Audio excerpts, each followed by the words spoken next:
Magandang araw po. Ako po si Edwin at inaanyayahan ko kayong samahan ako at sabay-sabay natin takin ang landas ng pag-asa. Ang ating pagbasa sa araw na ito ay mula sa Ebanghelyo ni Marcos, Kabanata 5, mula ika-21 hanggang 43 bersikulo.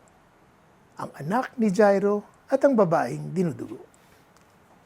Si Jesus ay sumakay sa bangka at bumalik sa kabilang ibayo. Nasa baybayin pa lamang siya ng lawa, ay dinumog na siya ng napakaraming tao. Naroon din ang isang tagapamahala ng sinagoga na ang pangalan ay Jairo. Pagkakita kay Jesus, siya'y lumuhod sa paanan nito at nagmakaawa. Nag-aagaw buhay po ang anak kong dalagita. Maawa po kayo, sumama kayo sa akin at ipatong ninyo sa kanya ang inyong kamay upang siya ay gumaling at mabuhay. Sumama naman si Jesus, ngunit sumunod din sa kanya napakaraming tao, kaya't halos maipit na siya. Kasama rin doon ang isang babaeng 12 taon nang dinudugo. Hirap na siya sa sakit niya na iyon, at marami ng doktor ang sumuri sa kanya. Naubos na ang kanyang ari-arian sa pagpapagamot, ngunit hindi pa rin siya gumagaling. Sa halip, lalo pang lumala ang kanyang karamdaman. Nabalitaan niya ang tungkol kay Jesus, kaya't nakipagsiksikan siya hanggang sa makalapit sa likuran ni Jesus at hinipo ang damit nito, sapagkat iniisip niyang mahipo ko lang ang kanyang damit, gagaling na ako. Agad niyang tumigil ang kanyang pagdurugo at naramdaman niyang magaling na siya. Naramdaman agad ni Jesus na may kapangyarihang lumabas sa kanya. Kaya't bumaling siya sa mga tao at nagtatanong, sino ang humipo sa aking damit? Sumagot ang kanyang mga alagad, nakikita po ninyong napakarami nagsisiksikan sa paligid ninyo. Bakit pa ninyo itinatanong kung sino ang humipo sa damit ninyo? Subalit, lumingon-lingon si Jesus upang tingnan kung sino ang humipo sa damit niya. Palibhas ay alam ng babae ang nangyari, siya'y nanginig sa takot at lumapit kay Jesus, nagpatira pa at pinagtapat ang buong katotohanan.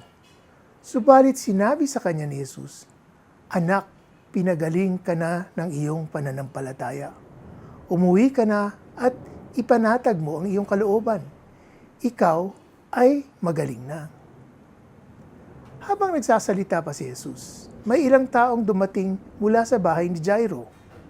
"Patay na po ang inyong anak. Huwag na po ninyong abalahin ng guro," sabi nila.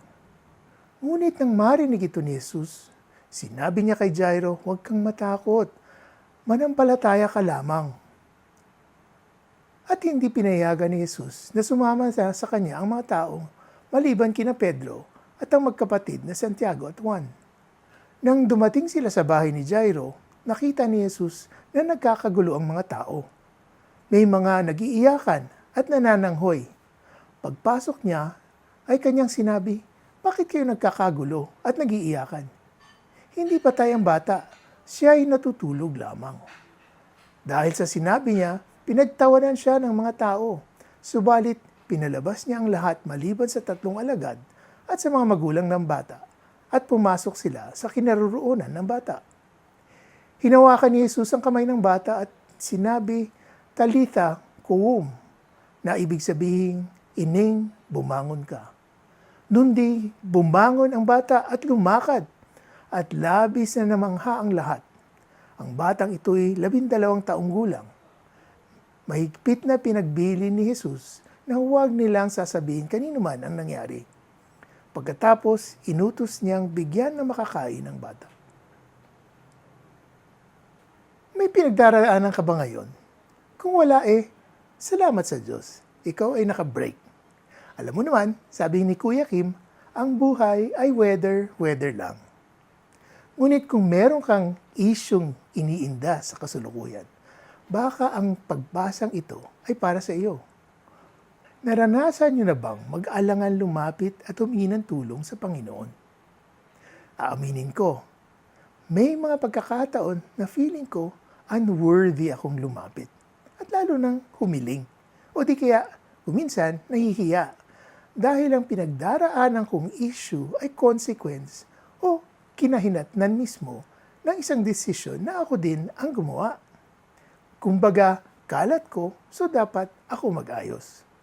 Ngunit dito pinamamalas ni Jesus na hindi siya saklaw ng mga inaakala nating kinaugalian, kalakaran o protocol.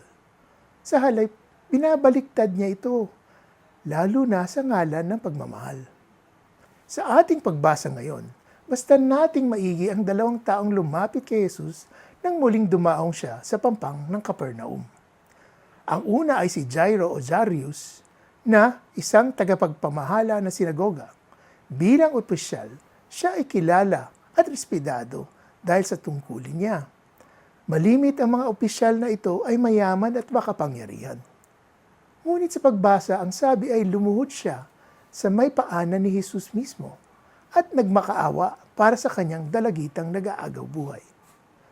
Anya ni Jairo, "Sumama kayo sa akin at ipatong ninyo sa kanya ang inyong kamay upang siya ay gumaling at mabuhay." Ang ikalawang tao ay isang babaeng dinudugo ng 12 taon. Sa dami ng magagamot na kinonsulta niya ay naubos na ang kanyang kabuhayan.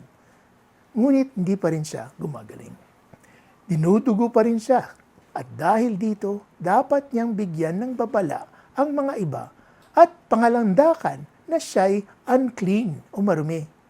Hindi siya nararapat na makisalamuha at humawak sa ibang Hudyo, kundi sila rin ay magiging unclean o marumi.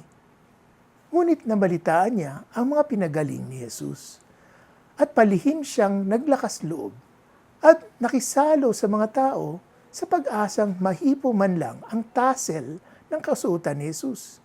Ito ay sapat na upang gumaling siya. 2 tao, magkaibang estado sa buhay, mayaman at makapangyarihan versus isang babaeng ubos na ang kabuhayan at pinagtatabuyan na madla.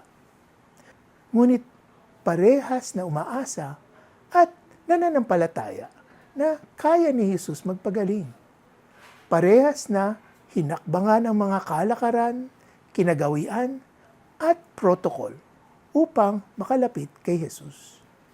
Hindi ininda ni Jairo na big time na tao siya at di lang nakiusap ngunit lumuhod pa sa harap ni Jesus.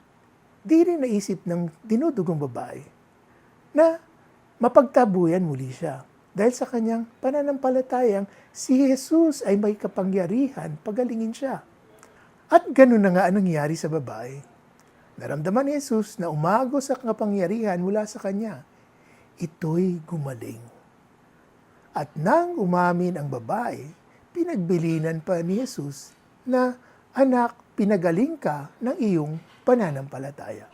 Habang nangyayari ito, sinalubong si Jesus at Jairo ng mga tao upang ibalita na patay na ang bata at huwag nang abalahin ang guro. Ngunit ang tugon ni Jesus kay Jairo, "Huwag kang matakot, manampalataya ka lamang."